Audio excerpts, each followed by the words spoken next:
Guys, I've been waiting to do this video because it's actually one of my favorite things to do, which is sit and watch the team and figure out some of their strengths, some of their weaknesses, determine what players are making plays, and things that I notice about them, attributes, traits that can lead to the success of their team or the failure of their team.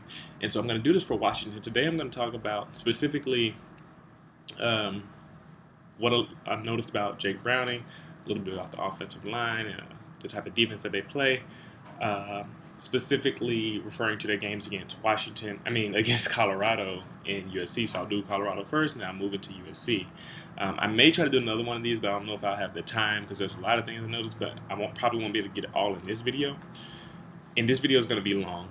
I'm going to try to go fast, but usually when I say that, it still ends up being 30 minutes. So just sit in for the long haul.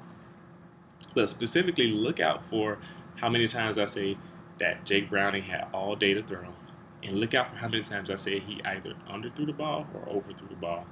And look out for when I say that they dominated the line of scrimmage or whatnot. So here we go.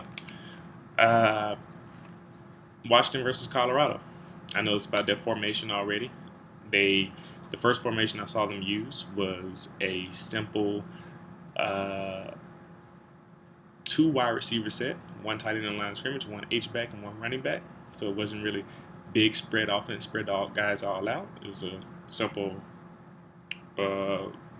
formation, something that a pro style offense would use. First pass of the game, though, we started this first formation. Browning floated the ball, and Ross had to wait on it. It was underthrown. So we know that John Ross is very fast, but when you have a fast receiver, you have to throw the ball out in front of him. His timing was either off or something, or his arm strength was weak, but the ball took a long time to get there, and Ross wasn't able to get to pass. Now, one of the next thing I noticed is that their line played really, really well. Washington's line did that quickness, how they get in front for the blocks. They were playing so well against Colorado that Levon Coleman, one of their running backs, he was averaging 8 yards a carry. They were getting in the way, and he was able to find the holes and explode for his yards. They did a really good job of establishing a line of scrimmage against Colorado, and Colorado is actually a pretty good defense. They knew they were going to get gashed, and they did, but their DBs played well. I'll talk about that a little bit later. Specifically for Washington, the interior of their offensive line got a lot of push on that first drive. So if you go and watch that Washington versus Colorado game, watch how the Washington O-line really just got a lot of push, kept pushing those Colorado guys out of the way and getting their alignment. In the interior of the offensive line, the left guard, the center, and the right guard, they particularly were getting a lot of gashing plays on this Colorado defense. Moving on, at the 12-minute mark of the first quarter, Jake Browning had an inaccurate throw which guy was this? Was it John Ross again, or was it Juco McCutcheon? I believe this was, I wrote it so messily I don't remember who it was, but I think it probably was John Ross again, and I just can't read my writing, but it was an inaccurate throw, and it would have been a touchdown. So go look at that. The 12-minute mark of the first quarter, Browning had an inaccurate throw. That would have been a touchdown if he had to throw it accurately. Now, to be fair, he was hit a little bit, and that probably contributed to the way he threw the ball. On the next drive, Jake Browning again had all day to throw at the 9-minute mark of the first quarter. Had a long time to throw the ball here, and I believe he was successful and got a completion. I was just noting that he had all day to throw. Another good example of that interior push I was talking about for the offensive line, at the 8-minute and 15-second mark, they got it again. This is when I specifically had to note their tight end, H-back, I'm going to call him because that's the position he was playing at this moment, number 88. He is a really good blocker. His name is Drew Sample. I went and saw a few other plays from him, and I saw his name being mentioned. Their better receiving tight end is probably Daniels, number 15, but Drew Sample does a pretty good job, and his blocking specifically on the H-back part, he's doing a really good job. They also used another guy, number 98, in on some plays to block as well, but Drew Sample stood out for his blocking specifically as he's getting into the line and opening up some room for the running backs. Number 11 on the Washington defensive line is big, and number 11, I found out a little bit later, his name is Qualls, Qualls. He's looks like he has a little bit of Polynesian descent. I'm not exactly sure, but he's a big guy. He's very strong. And they use him to kind of clog up the lane, but they also like to put him out on the end and establish him as a edge setter. So what I know, this is when I first noticed that Washington, they like to do this. I know it's a trend. It's not something that I saw one time. They use two big defensive tackles, and they let them play over the left guard, right guard, center area. And they put two other big guys at defensive end / outside linebackers. But at this point, it seems like it's mostly outside, big defensive end type guys on the edges near the left tackle and right tackle to stop the edge and set the edge and try to stop the run and stop the quarterback from running. They use that format a lot. So yeah, they let two defensive ends stand up to rush / contain on the outside. And the person who they had doing that a lot in this Colorado game was Qualls, ironically, because he's a big guy who can probably play defensive tackle, and I think he did play a little defensive tackle in this game as well. What I noticed that he wasn't as quick. Usually you want those defensive end / outside linebacker guys to be a little bit more quick when they're dealing with the contain. So we'll see how that works out. So what I noticed is that it would seem that I heard this. I had to go look at it again, but I think only two guys for the Washington line weighs over 300 pounds. This is the O line. So they look it. When I see them, they're not a big offensive line. They're more quick than they are oversized. So they tend to recruit guys who can move a little bit more athleticism. So they're small. So they'll see how they match up against guys like Deron Payne, Jonathan Allen, and Dalvin Tomlinson. Also, this is one thing I noticed in this game. Buda Baker, a good disruptive safety for Washington, he made a good play early on in this game where he broke on the ball. He tried to intercept it, but he came down really, really weird on his leg. And they haven't played a game since then, but he had to leave the game for a little bit, and I'm wondering how much will that impact him coming up. So Buda Baker, one of their better safeties. Watch out to see if that leg is bothering him. We can look it up and see. One thing I noticed that Washington was able to run when they wanted to in this game. They ran with Gaskins or Coleman. They were able to run the ball a lot. I'm charting another example here. Second quarter. Oh, no, I'm still going to do the first quarter first. No, actually, I'm moving on to the second quarter here. Another underthrown and floating ball. So it was underthrown and the ball was floating in the air at the 10-minute, 15-second mark of the second quarter.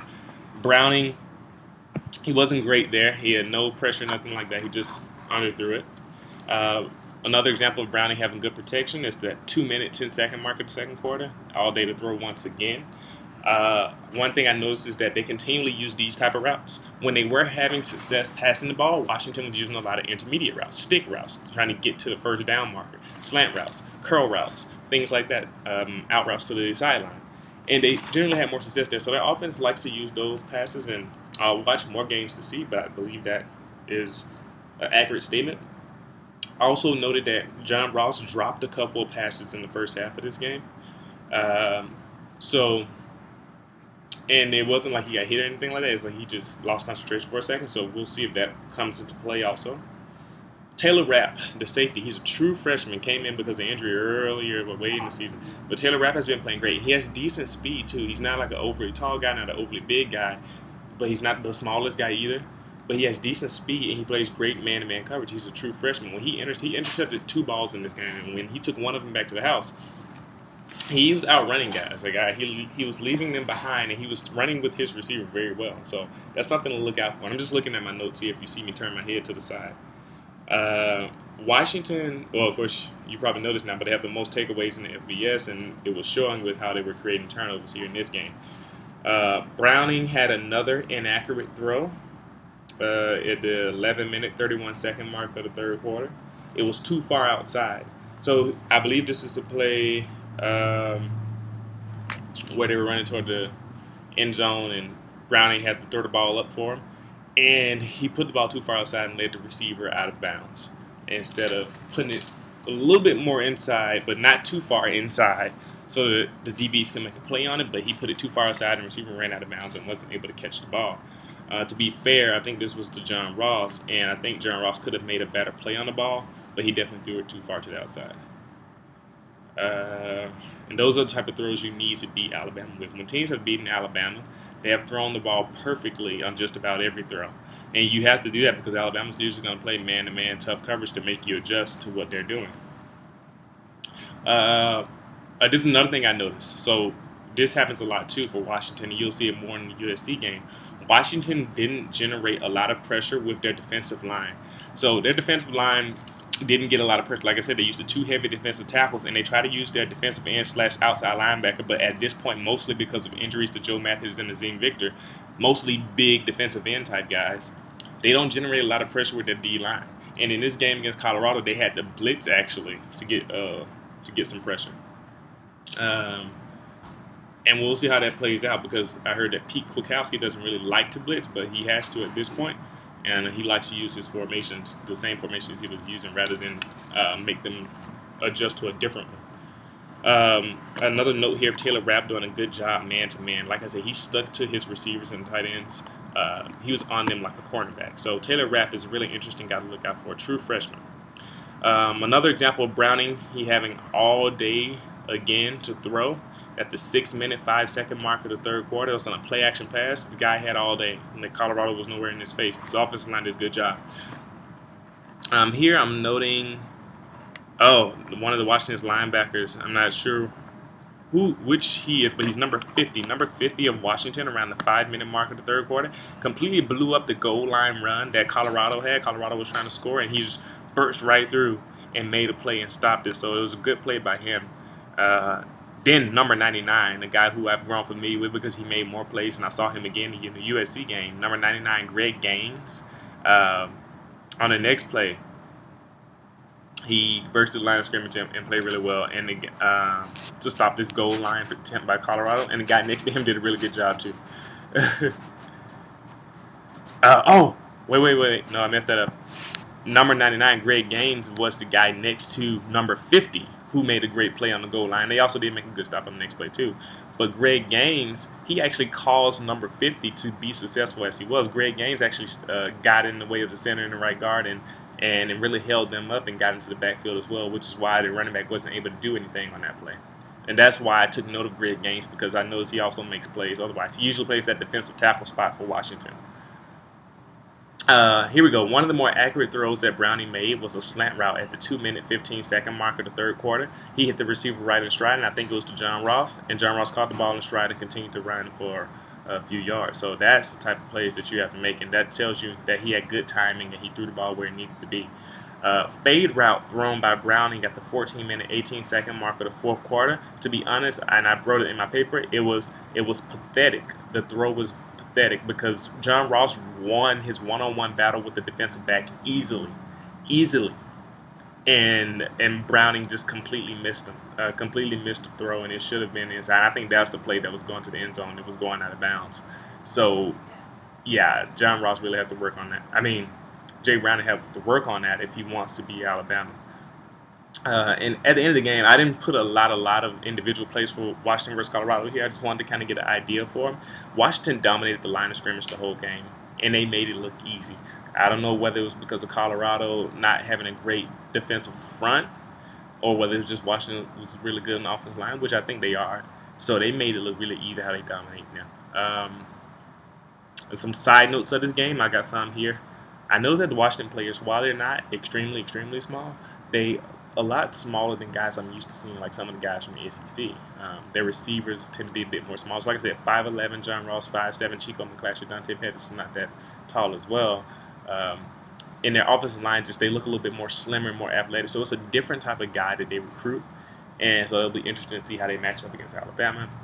One thing I also noticed, just a side note for you Colorado fans who may be watching, the Colorado DBs were amazing. They played great technique, and they were always in the receiver's way, and they did a good job there, actually.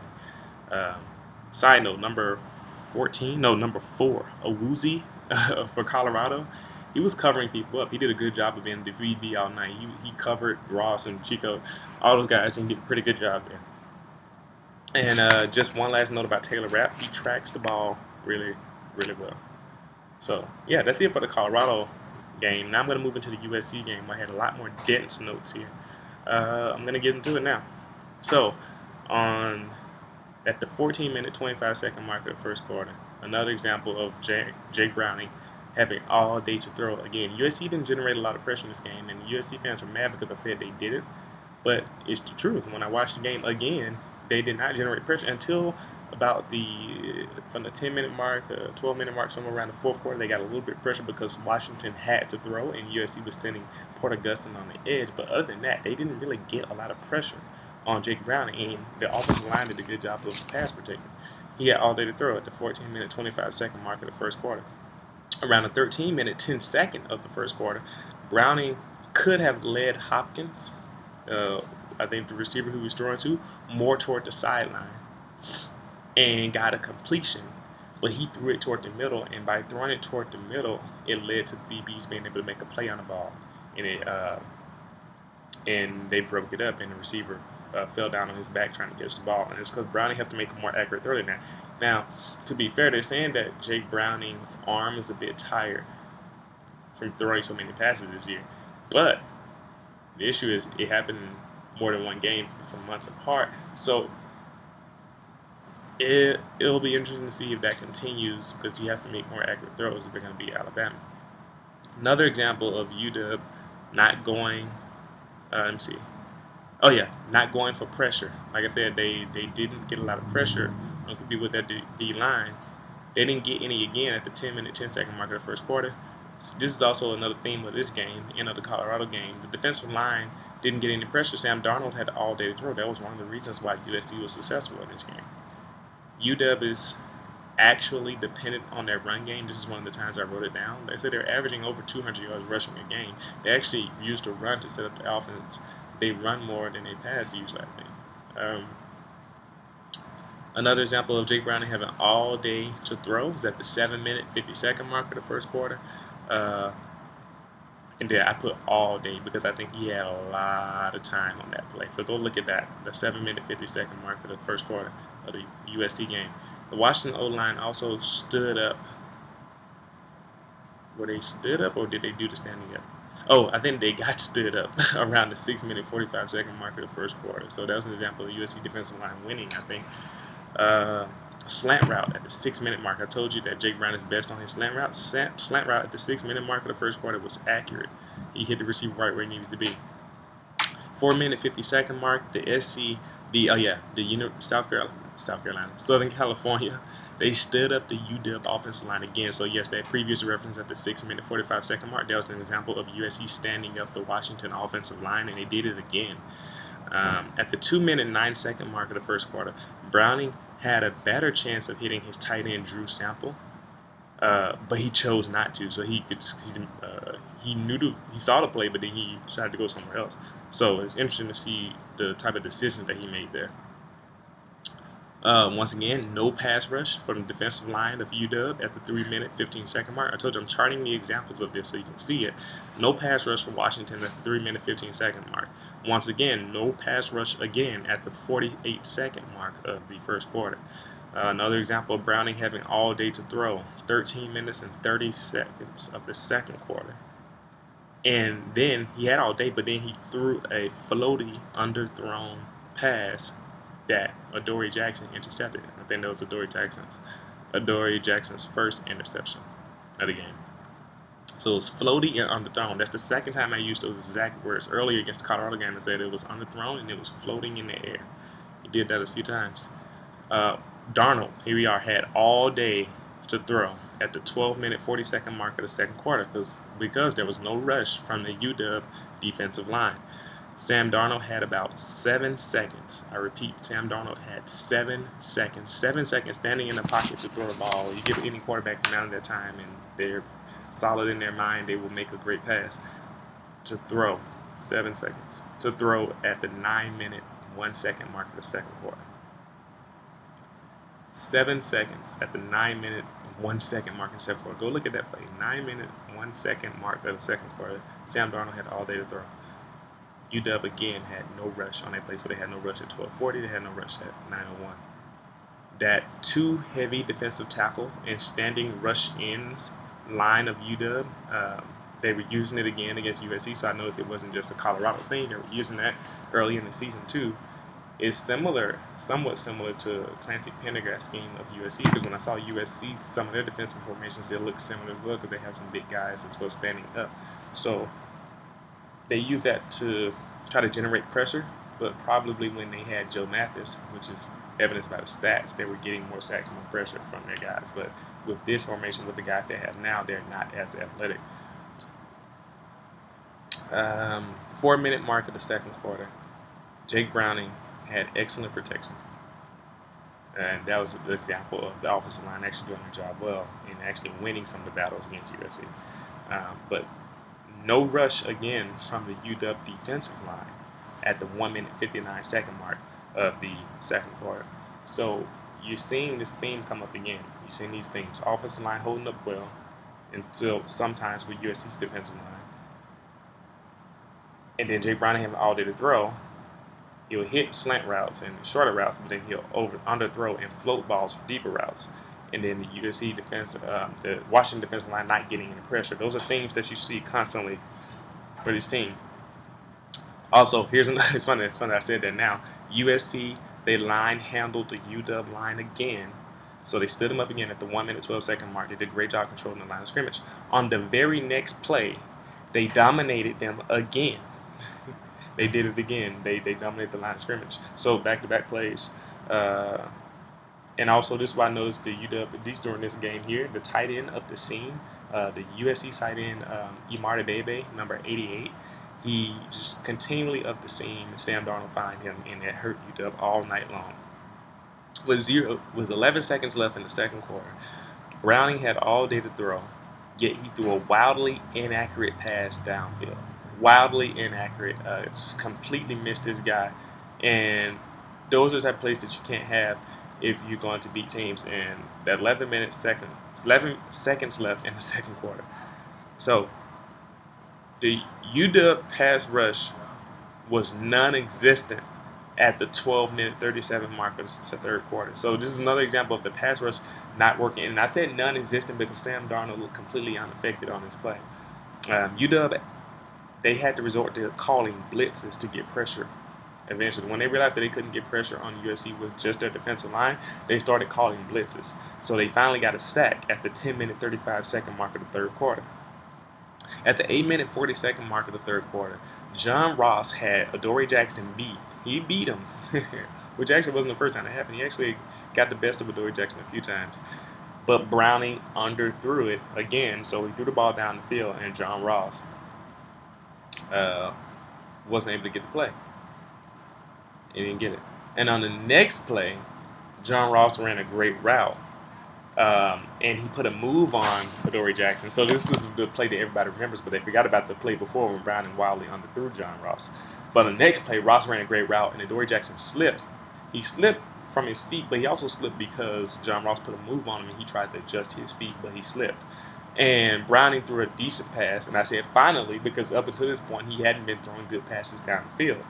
And he hit John Ross, and Ross was able to run. And it still could have been better, could have hit him in stride a little bit better, but that was much better compared to what he had been throwing before. Southern California got really good push. I think I'm talking on, on one of the few times at the 4-minute 25-second mark of the third quarter. On their defensive line, because for a second there, Washington's O-line was starting to win again. So I see that Washington's O-line is actually good.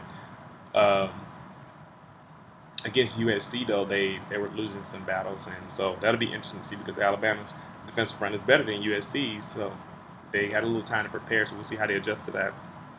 At the 4-minute 18-second mark of the third quarter, Browning, with a horrible decision, I wrote horrible here, so this must have been really bad, and wildly inaccurate. I think he threw the ball into triple coverage. It was some ridiculous decision that you just don't make, and he did it, and it was still inaccurate. I think he overthrew everybody or underthrew everybody else, or something crazy like that. 4-minute 18-second mark of the third quarter. Just plays like that you don't make. And once again, no pass rush for UW at the 2-minute 25-second mark of the third quarter. No pass rush from the defensive line. Let's see what we got here. And South Carolina went after. So this is the game where Zane Victor got hurt. So Zane Victor actually was in this game, but he was one of the best linebackers. But he got hurt, so he went down. And after he went down, they just went after their linebackers. Southern California, USC went after their linebackers using tight ends and guys. So Berea and Wuching, some of those guys, they They hit him with the crossing routes, and those crossing routes continually worked on Washington's the linebackers.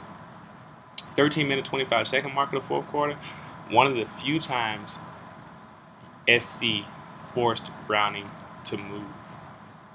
So Southern California didn't do a lot of pass rushing. They didn't get into Browning's face a lot.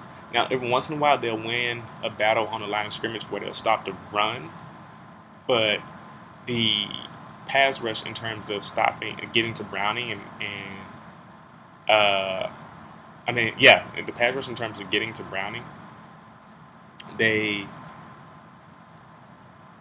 didn't do it a lot. They didn't get a lot of pressure until the fourth quarter. Like I said, I said earlier in the video, they didn't get a lot of rush until the fourth quarter, and Sam Darnold, why am I thinking about Sam Darnold? I'm mixing their names up.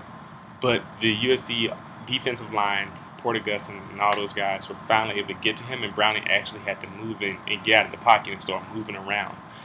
So, but it didn't last long because at the 13-minute, 15-second mark, perfect pocket for Browning. Browning, once again, established himself in the pocket through. And then again, a clean pocket at the 12-minute, 35-second mark for Browning. But he badly overthrew a wide-open John Ross. Ross was wide open, completely wide open. Nobody was there, and he overthrew him, badly overthrew him. And once again, I noticed that UW can't affect Darnold.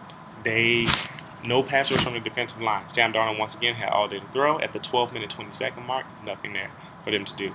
10-minute mark of the fourth quarter, another inaccurate pass from Jay Browning to Chico McClatcher. So Chico McClatcher was wide open, running this route down the field, closest to the right hash mark. And the ball just flew. It just flew over him. And it was nothing he can do about it. No way he can make a play on the ball, anything like that. Just another inaccurate pass. 10-minute mark of the fourth quarter. Next pass is overthrew. Oh, wait. Let me backstep. The 10-minute mark, that pass is to Chico McClatcher. He actually made that pass. I'm thinking about this pass that I was about to talk about. Chico McClatcher actually caught that pass. It just was inaccurate because Chico McClatcher had to catch the ball by turning around. He had to stop and kind of go back and get the ball. And if he had got the ball, he would have been able to keep going and get down the field. But it was an inaccurate pass because he had to turn around and get the ball. On this next pass, this is what was horrible. Chico McClatcher was wide open, running toward the right side of the field, going down the field.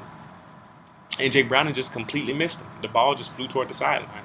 It was a bad pass. He was wide open, too. He didn't have to throw toward the sideline. He could have just threw it right at him and maybe another inaccurate pass like before, and he would have just caught it, but it just completely missed him. Jay Browning, all day to throw once again at the 9-minute, 26-second mark of the fourth quarter. At the 8-minute, 50-second mark of the fourth quarter, Browning once again overthrew Daniels, their tight end, number 15. He was seam route right down the middle against USC. And it would have been a touchdown if he had hit Browning. If he had hit down. If Browning had hit Daniels in his hand, it would have been a touchdown. It was just that open. Horrible decision by Browning. Here we go. This is the play that also everyone remembers about Adoree Jackson's second interception. He threw across his body. So he got the ball, moved to the right, because USC had got a little pressure, so he had to move out to the right. And he saw his receiver, John Ross, over there, or Chico McClatcher, whoever it was over there in the corner. And Adoree Jackson kind of baited him a little bit, but he had no business throwing the ball across his body back to the left side of the field, a long throw. And Adoree Jackson, with the track speed that he has, caught up to the body, caught an interception, and basically ended that game. That was at the 4-minute, 12-second mark of the fourth quarter. If you want to go see that play and watch how bad of a decision it was horrible. 1-minute, 34-second mark of the fourth quarter, Browning severely underthrew. Wide open, not underlined it, wide open, Chico McClatcher. See how many times I've said that he overthrew, inaccurate pass to all these different receivers. That was at the 1-minute, 34-second mark. So, and that was a constant thing. And also, that's the interesting thing too, because USC fans are saying they're so much better. But in honesty, USC has gotten better and they have played a lot better. But in honesty, if Browning had hit all these guys who were wide open running past USC secondary because of undisciplined play at times, Washington could have possibly blew out USC in this game. They or at least could have just won more comfortably. They could have had 35 points easily, I would say, with how many times he missed these guys. And, it just happened. It just continued to happen. I'm looking at another play here. That's why I'm getting so close to the screen. In the fourth quarter, about the 0-minute 58-second mark, when UW was in obvious passing situations, their tackles they couldn't hold up as well. So Trey Adams and the other guy, McCreary, the right tackle. Trey Adams, the left tackle. McCreary's the right tackle. In obvious passing situations, USC's the defensive line got a hold of them. Port Augustine beat Trey Adams a couple of times in this game, I remember. And in those obvious passing situations, I think their size kind of got in the way a little bit. So, like I said, this video is going to be long. It's 30 minutes long. You saw the constant themes of Washington having all day to throw. Washington's O-line giving Browning all day to throw. Browning underthrowing, overthrowing, and having inaccurate passes. The Washington defensive line not getting any pass rush. And then you also you also see that the Washington receivers kind of get open quite a bit, at least against secondaries that play undisciplined. So we'll see how they do against Alabama. And also you notice that the Washington secondary particularly played well in that their linebackers are hurt. So you saw the three most important things: no pass rush, offensive line giving them time, and Browning underthrowing passes. That is something to keep your eye on. If you don't take away anything from this video, take away those three things. Thanks for watching. I know it was long. Let me know what you think. Let me know if you think I'm wrong. Let me know if you got some other examples, more things that you want me to check out, or more games that you want me to see. But that is my analysis of Washington in those two games. Thanks for paying attention, guys. I'll leave my Twitter handle in the description, and see you for my prediction video.